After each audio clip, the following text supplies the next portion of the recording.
आहेत.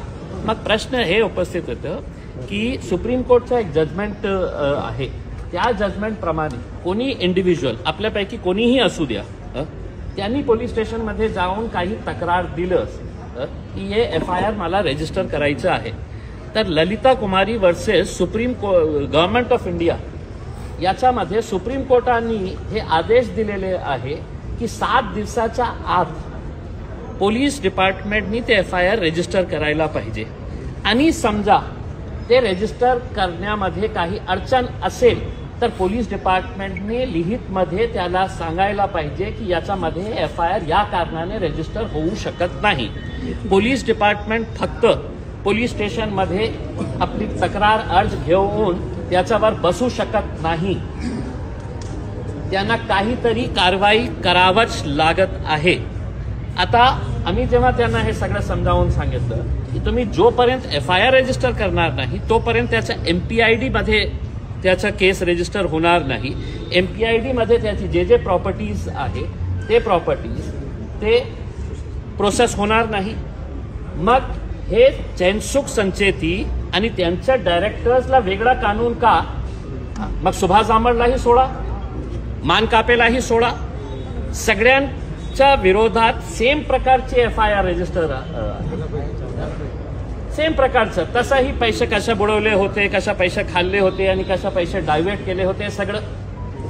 मग सुभाष झांबडला वेगळा कायदा, आदर्शच्या मानकापेसाठी वेगळा कायदा, आणि हे फक्त सत्तेमध्ये आहे, ते सत्तेचे आमदार आहे म्हणून पोलिसांवर दबाव आहे हे मलाही माहीत आहे आणि पोलिसांनाही माहीत आहे. याच्यामध्ये काहीही हे नाही आहे की कशा प्रकारचा दबाव पोलीस डिपार्टमेंटवर आहे, ते सगळं माहीत आहे आणि मी बोलूनही दाखवलं की मला माहीत आहे. आता तुम्ही हे सांगत असेल की आम्ही जाऊन तिथे RBI मध्ये जा, कोणत्या सामान्य माणसाला RBI प्रवेश देणार आहात? तुम्ही आम्हाला हे सांगत आहे की बुलढाणामध्ये FIR रजिस्टर झालेली आहे, तुम्ही बुलढाणामध्ये जाऊन या लोकांना खाण्यापिण्याचे वांदे लागलेले आहे, किती वेळा ते बुलढाणामध्ये जाऊन चक्रा मारणार? आणि अनेक असे प्रकरण आहे की देशामध्ये वेगवेगळ्या ठिकाणी FIR रजिस्टर होतात अगर फायनान्शियल फ्रॉड झालेला असेल. मग ते निर्णय घेतात की इतक्या 100 FIRs वेगवेगळ्या शहरामध्ये रजिस्टर झालेले आहेत, केस क्राईम एकच आहे, तर ते क्लब करता येईल. आम्ही विनंती केली पोलीस कमिशनर साहेबांना की तुम्ही FIR रजिस्टर करा आणि पाठवून द्या बुलढाणाला. आम्ही बुलढाणाला जाऊन आम्ही त्याचा पाठपुरावा करतो. मग जेव्हा FIRच रजिस्टर होत नाही, मग तुम्ही समजून घ्या की कशा प्रकारचा प्रेशर पोलीस डिपार्टमेंटवर आहे. मग आपल्या हातात काय आहे? आपल्या हातात हे आहे की समजा त्यांनी याच्यामध्ये काहीही अडचण आणली FIR रजिस्टर करण्यामध्ये, त्यांनी आम्हाला विनंती केली आणि आपण पहिल्यांदा पोलीस कमिशनर साहेबांकडे गेलो होतो. मला त्यांनी खूप सहकार्य केलं होतं आदर्शच्या संदर्भात. आपण पहिल्यांदा त्यांच्याकडे गेलो, आम्ही त्यांना हे FIRची कॉपी पण दाखवली की साहेब हे लोकांचे कष्टाचे पैसे जेव्हा ते परत घेण्यासाठी बँकेमध्ये गेलं तर 353 कलम त्यांच्यावर लावण्यात येतं. का सरकारी डिपार्टमेंट आहे ते? सरकारी डिपार्टमेंट आहे का? प्रायव्हेट बँक आहे.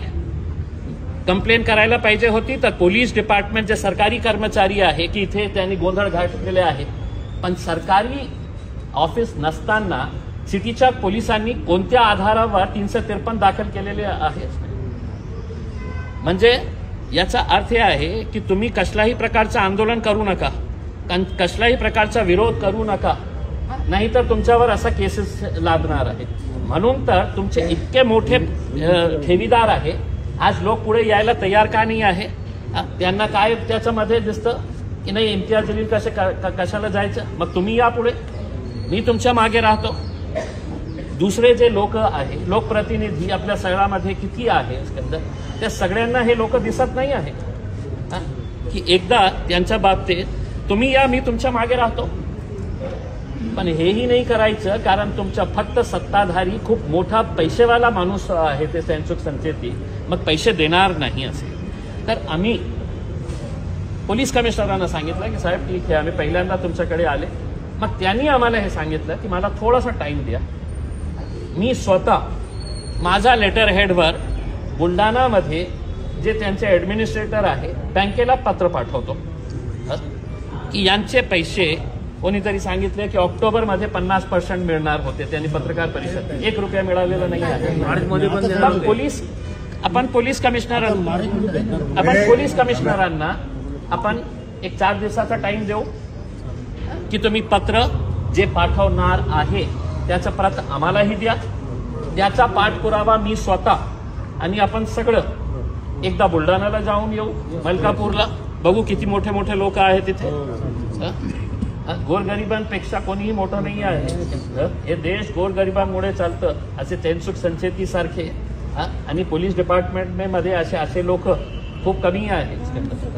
आपण आपली ताकद दाखवली. आणि एक दुसरा सगळ्यात मोठा आपल्याकडे जे हत्यार आहे, आता सगळ्या ठेवीदारांनी उद्याच्या उद्या आपल्या जे पोलीस स्टेशन्स आहेत त्या पोलीस स्टेशनमध्ये जाऊन आपल्या स्वतःची तक्रार नोंदवा. काय तक्रार की मी इतके पैसे जमा केले होते, या बँकेमध्ये जमा केले होते आणि मला पैसा ते मिळत नाही, ते बँक मला हे नाही, त्या बाबतीत तुम्ही FIR रजिस्टर करा. फक्त तुम्हाला ते करणार नाही, फक्त तुम्ही हे करा. उद्या का म्हणतो मी की 4 दिवस पोलीस कमिशनरला आपण देऊ पत्र लिहिण्यासाठी. आणि हे ललिता कुमारीचं जे केस आहे ज्याच्यामध्ये सुप्रीम कोर्टाने सांगितलेले आहे की 7 दिवसाच्या आतमध्ये पोलिसांनी आपल्या तक्रारच्या बाबतीत FIR रजिस्टर करायला पाहिजे. तर आपण समजा 100 लोकांनी ते तक्रार दिले पोलीस स्टेशन्सला की आम्ही ठेवीदार आहे, तुम्ही आमचं फक्त तक्रार घ्या, FIR करायचं नाही करायचं ते इम्तियाज जलील करून आणतील. तर हे तक्रार तुम्ही दिली सगळ्यांनी, तर आपल्याकडे ते सगळं तक्रार आपण घेऊन मी सुप्रीम कोर्टाचा एक मोठा लॉयर लावू. आपण सुप्रीम कोर्टाचा लॉयर लावून आपण सुप्रीम कोर्टामध्ये जाऊ की साहेब तुमचा ललिता कुमारी वर्सेस गव्हर्नमेंट ऑफ महाराष्ट्राचं जे जजमेंट आहे, 100 पानाचं ते जजमेंट आहे, त्या जजमेंट प्रमाणे हे पोलीस इकडची FIR रजिस्टर करत नाही करते. मग बघा ते कशा FIR रजिस्टर करते. तर आपण इतकं 2 वर्ष थांबलेले आहे. मला असं वाटतं की जितके ठेवीदार आहेत त्यांच्यामध्ये विश्वास निर्माण करा की आपण लढाई आपली सही रीतीने आपण लढलो तर तुमचे पैसे मिळणार आहे.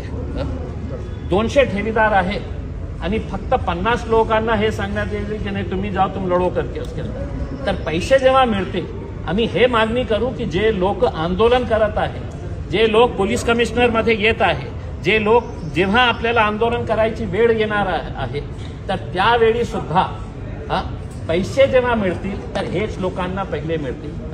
तुम्ही घरात बसा. आणि दुसरा तुमची तयारी ठेवा, जेव्हा कधी मुख्यमंत्री साहेब या शहरामध्ये येत असतील तर तयारी ठेवा. आम्ही तुम्हाला हाक दिली की चलायचं आहे आपल्याला, मुख्यमंत्र्यांना प्रश्न विचारू किंवा मोठे मोठे मंत्री आले तर त्यांना प्रश्न विचारू की याच्या बाबतीत आपण काय निर्णय घेणार आहे. आता 2 वर्ष तुम्ही ज्या प्रकारे आतापर्यंत लढत आलेलो आहोत त्याच प्रकारे तुम्ही लढत राहणार असेल तर अजून 10 वर्ष तुमचा पैसा मिळणार की आयुष्यभर तुमचा पैसा मिळणार नाही. ज्यांना जे भाषा करते त्या भाषामध्ये तुम्हाला बोलावंच लागणार आहे. ते करण्याची आवश्यकता आहे. आता आपण सुरुवात केलेली आहे. आपण निवेदन दिलेलं आहे पोलीस कमिशनर साहेबांना. या निवेदनची प्रत मी आपल्यालाही पाठवत आहे आणि कृपा करून थोडा वेळ करा. उद्या पोलीस स्टेशनमध्ये जाऊन फक्त इन्व्हर्ट करून घ्या आणि ते सगळे इन्व्हर्टचे प्रत जे आहे ते माझ्या ऑफिसला आणून द्या. माझ्याकडे 100 हे आले तर 8व्या दिवशी मी सुप्रीम कोर्टाकडून आदेश आणणार FIR रजिस्टर करण्यासाठी. 8व्या दिवशी तुम्ही हे केलं कारण नियम आहे. आम्ही नियमाच्या बाहेर कुठेही जात नाही आहे.